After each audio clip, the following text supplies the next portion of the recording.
Well, having dealt with diminished chords in the last video, in this one we're going to be thinking about chord 3 in minor keys, which is the other one that can be a bit sticky. Why is that?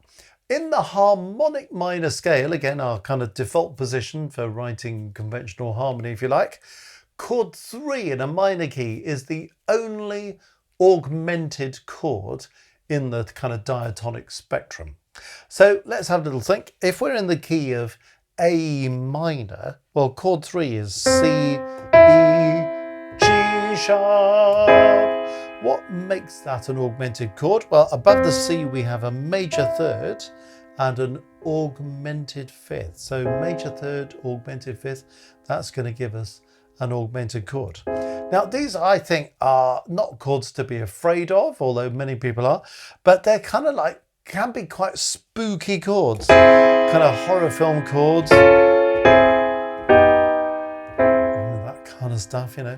So they're quite useful to use in unconventional ways if you want to have that little bit of drama, a little bit of horror or something, just by using them kind of in neighboring formations in parallel like that. So they're not actually working as functional chords within a key, it's just using augmented chords back to back. What we're really sort of generally focusing on is, you know, functional harmony inside major and minor keys.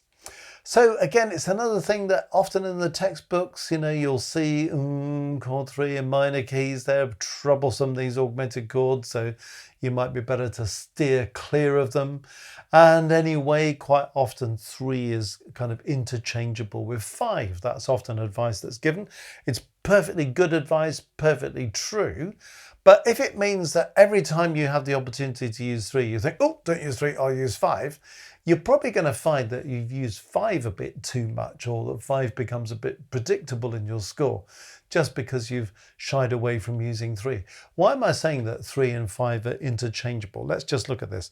Chord 3 in the key of A minor is C, E, G sharp, the example we talked about. See why that's chord 3 in the key of A minor? Well, if you've got an E and a G sharp, well, that's the root and the third of a chord 5. So chord 5 is a very strong chord in a minor key. So if you've got E and G sharp, you might think, oh, I'll use chord 5. But if you've got E and G sharp, and you think, I might use chord 3. Well, you're using a chord that's low, much lower in the kind of pecking order of chords inside the minor key. And you've also taken on this augmented treble. So it's partly context, mood, style. You know, what's going to sound better here? Do I want that slightly augmented chord feeling here? Is that going to be a little bit chilling, going to be quite a useful thing to add at this point in my score? Or actually, do I want something that's bold and kind of more mainstream, if you like, in which case you might go for the 5, but don't avoid chord 3. Okay, well, let's think about how we might actually use 3 in terms of progression, because it's one thing to say, well, don't be afraid of using 3, but what do you follow 3 with if you're going to use it? Well, let's consider some possibilities. This first one here, 3 followed by 6. It's interesting how 3 and 6 often belong next to each other quite nicely in a minor key. 6 followed by 3, or 3 followed by 6. It works actually quite well. And you can see, you know, we've got one note in common, so that's useful. You know, you've got 2 notes that only have to budge up 1 to get from one place to the other. You've got this, you know, more leaping bass, but it's the only part that's leaping.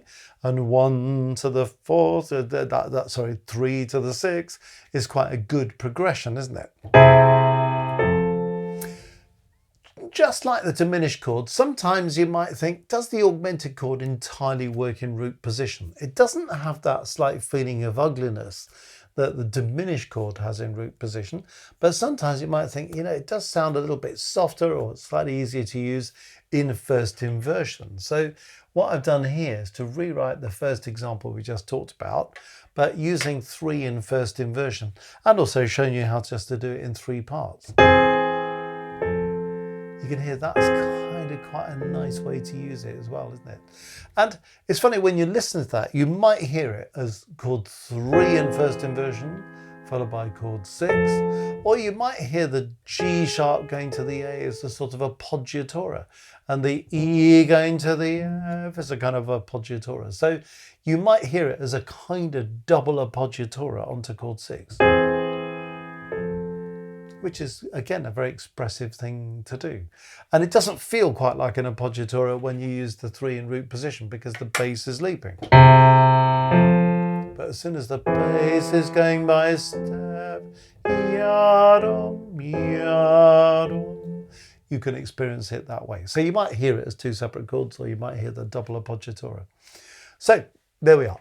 You know, the case for and against using in root position or first inversion.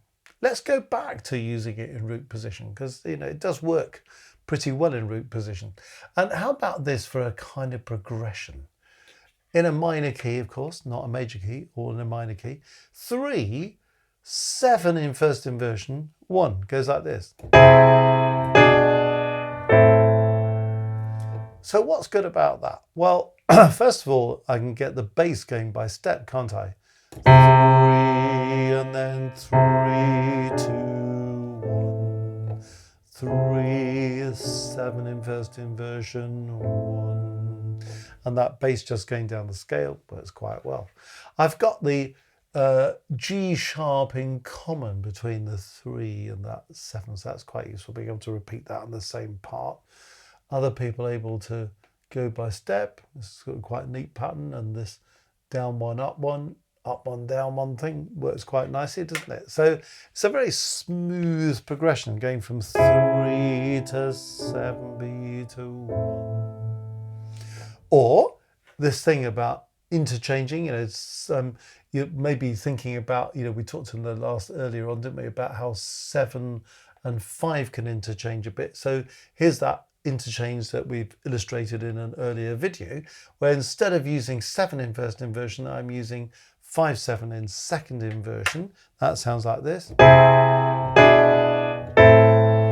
So let's just hear the first one, then the second one. Here's using 7 in first inversion. Now replacing that 7 in first inversion with 5/7 in second inversion. Not so very different, is it? But that extra note, you might think, well, that warms up the chord a bit if I use the 5/7 in second inversion. Maybe you prefer that to the 7 in first inversion. Maybe you prefer a kind of cleaner 7. Up to you. Both are possible, that's the point. You could use a chord 3 followed by a chord 5. And what's good about that? Well, we've got the G sharp in common, we've got the E in common. Does it entirely satisfy? It's an interesting progression, that one, isn't it? You might follow it with 1. Or maybe a 6. So it's a possibility. Personally, I think it works better, that one, if you use the 3 in first inversion. And again, it's got that slight appoggiatura onto 5 feeling, isn't it? That if you see this as a chord 5, these 2 notes are in common, these 2 notes are in common, these 2 notes are in common, this one's just going by step. You know, it almost feels as if the C is an appoggiatura onto the B. So we kind of hear it in certain contexts as an appoggiatura onto 5. But you might hear it in other contexts as, no, that's definitely chord 3 in first inversion followed by a chord 5. These are all possibilities for using 3 in minor keys. So I don't think there's any reason to say, oh, whatever I do, I'm never going to use 3 in a minor key. Because look, it works, doesn't it? But you need to be kind of reasonably confident with what you're doing. So again, if you're a keyboard player, get your fingers on the keys, experiment with chord 3, get used to this augmented chord. Get used to it in root position, get used to it in first inversion. Think about these possibilities that I've suggested here for where they might go next, and see what you're comfortable with there, and then see if you can build it in.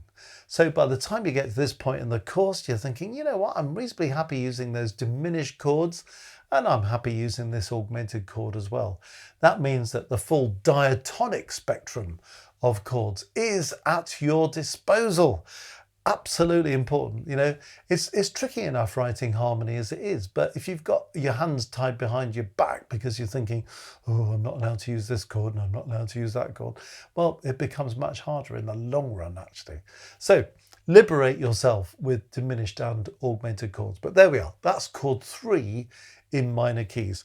Obviously, if you are thinking about a descending melodic minor scale or a natural minor scale, you're not going to have any of this trouble, because this chord 3, well, it's going to be a major chord, isn't it?